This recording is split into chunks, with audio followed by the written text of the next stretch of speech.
Hello, and welcome to YNL TV. This is your news. Well, Trump bid farewell to Washington. He said in his final speech as president he'd be back in some form. What that meant is unclear. Trump left office as the only president to be impeached twice, with millions more out of work than there was when he was sworn in, with 400,000 dead from the virus. Now, let's be fair. We can't blame Trump for the virus, or I don't think we can. The pandemic is what made businesses close and people be out of work. So, it's not fair to put all that on him, although it's said that in the early months of 2020, January, February, Trump knew about the virus and did nothing. I mean, let's keep it a stack. He consistently told Americans that the virus wasn't real, that it was fake. Then he caught it and had to go get some super dope so he wouldn't croak. He will forever be remembered for inciting an insurrection 2 weeks before Biden took office. I can't help but to think, had he just conceded and went on about his business, he could have left the White House without such with he could have left the White House without leaving such a bitter taste in America's mouth.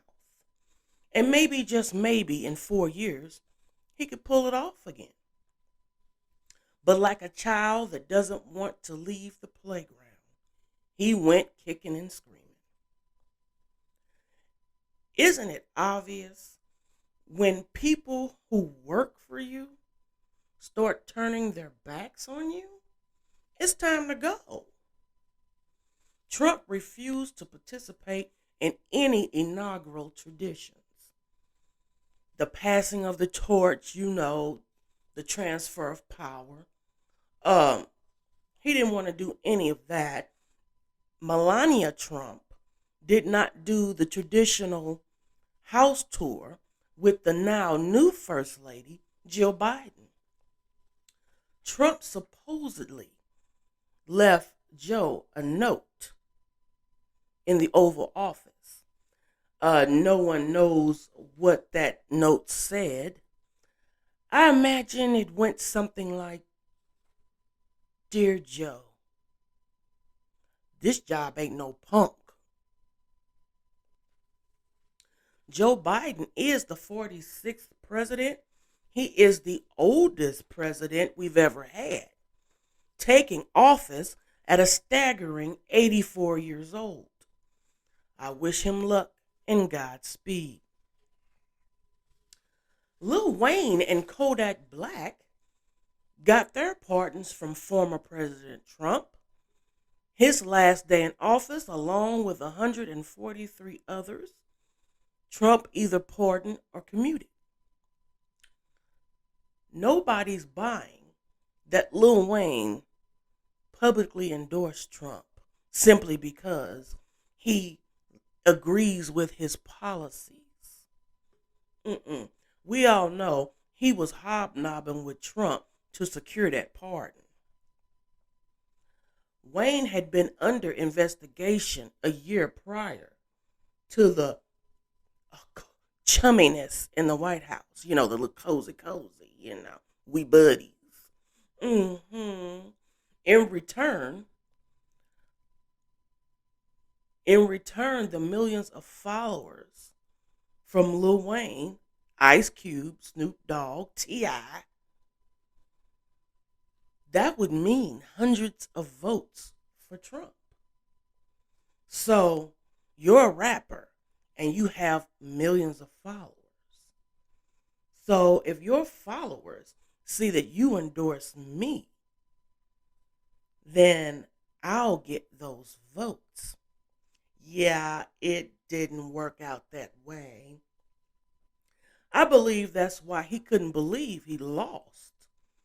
And now I done, he's like, now I done bought all these rappers up and through here, sat and ate lunch with them, dinner, drank Douce, acting like I'm really interested in their cause, and I still lost? No, no, no, no, no.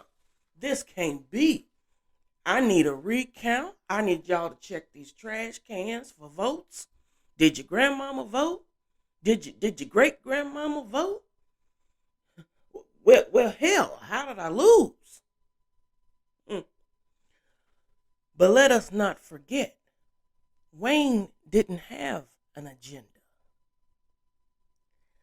Cause he already said during the Black Lives Matter protests, when the cops was knocking black men off like ducks at a carnival, he was being interviewed. Lil Wayne was, and when he was asked how he felt about the current situation, he said he didn't feel no kind of way. He said he never experienced police brutality. Basically, he couldn't understand and could not relate. Cause everything been so good in his life. He's never experienced anything. I can honestly say I've never been, you know, had police brutality done to me, or I don't know anyone in my family that's had police brutality done to them, but I know it happens a lot. And because I have not experienced it, doesn't mean I can remove myself from feeling sorrow and pain and anguish for those who have experienced it. But I digress. Wayne quickly put out a song a few days after he was pardoned called I Ain't Got Time. I don't understand. How is you going to pardon someone that already pled guilty to a federal weapons charge back in December of 2020? Why Trump didn't pardon C. Murder or Suge Knight? Suge Knight is not eligible for parole until 2037. 2037. He's eligible. That don't mean he get out in 2037. He's eligible. In 2017, Ray J allegedly talked to Trump's administrators about freeing Knight because he learned his lesson. He know you don't roll back and forth over no human body with a car. You don't do that. He know that. Why he didn't pardon Bobby Shmurda. Bobby Shmurda was arrested on gun and drug charges back in 2014, same charges as Lil Wayne. According to TMZ, Shmurda has racked up 11 violations behind bars. In other news, Cash Money rapper 9 has been charged with 5 counts of attempted murder. According to the FBI, 9 is allegedly part of the All Family No Friends gang, aka the Army. Investigators say the gang has been at war with another rising rapper from Orlando named Hot Boy, who allegedly associates with the 438 gang.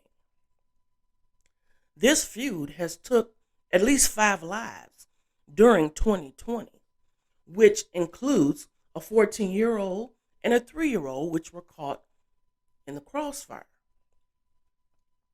All this death and carnage for what?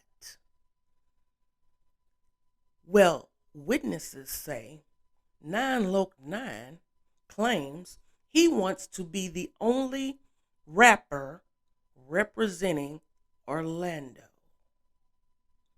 Are you shitting me? Really? That's just stupid. There's enough out here for everybody to eat. So what happens when you start getting famous and successful and somebody else starts rising up?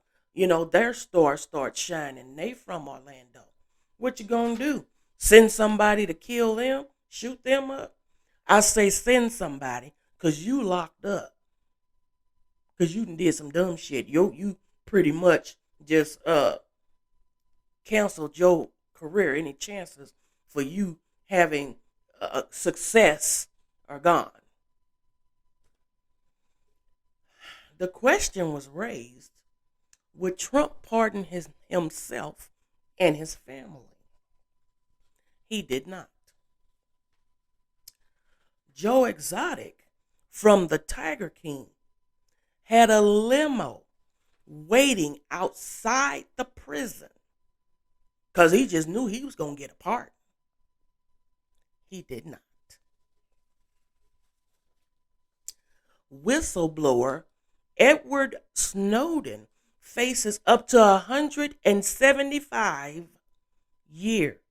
Now that's just damn ridiculous. Ain't nobody even living that long. 40, 50 years is long enough. But 175, they want to make sure you won't get out of there. When you get out of there, you'll be going to the upper room. You know what the upper room them niggas be talking about? Well, Snowden is convicted. Well, if Snowden is convicted on charges of violation of the Espionage Act, conspiring to hack government computers, and unlawfully obtaining and disclosing classified documents related to the national defense back in 2013. That's why he got 175 years. See, they ain't playing. As of now, he has asylum in Russia. Well, Trump was handing out pardons and clemencies, and Edward Snowden had high hopes that he would get pardoned. After he learned he did not get a pardon from Trump, he tweeted this. I don't know who he wrote that for. Trump still suspended off his Twitter. Who he wrote that for? And lastly, the people who thought they deserved to be pardoned the most. These people are facing charges. The people who are facing charges for the riot at the Capitol. Yes, honey, over 150 rioters felt as if Trump should definitely pardon them. A lot of them are facing up to 20 years. Yeah, it didn't happen. They thought, well, surely Trump will pardon us. We did what he said to do. We left our high-paying, highfalutin jobs and businesses and took jets and planes to stand up for our president. So surely he'll stand up for us. He sat down for y'all. Now look at you. Lives are ruined. For what? Well, that's all for today, guys. Give this video a thumbs up if you enjoyed it. Remember to subscribe for more news. And I love you for watching. live and show everybody what my body is going through at all wakening hours of my day. First and foremost, I want to thank everybody online and then my friends and family that have reached out and prayed, because I think that's the only thing we have going for us right now is a prayer. And on Monday, well, let's just say I don't know what's happening to my body, okay? It's a good question to me as it is for you, but I know that on Monday, I was a very functioning person, zero medical issues. I work every day. I've been a CNA for 25 years, and I love my patients. I love my job. I got the COVID vaccine, the Moderna, on January the 4th. On Tuesday, I had mild flu-like symptoms. I went to work. Stomach pains and diarrhea, some, on Tuesday, normal flu-like symptoms. Wednesday, I wasn't feeling good. I wasn't able to go to work. My tongue began to spasm out of control. By Thursday morning, I was in full body convulsions. When I get upset, they get a lot worse. But for the most part, this is my typical day. This is right now. I've even taken 2 Valiums. And this is how much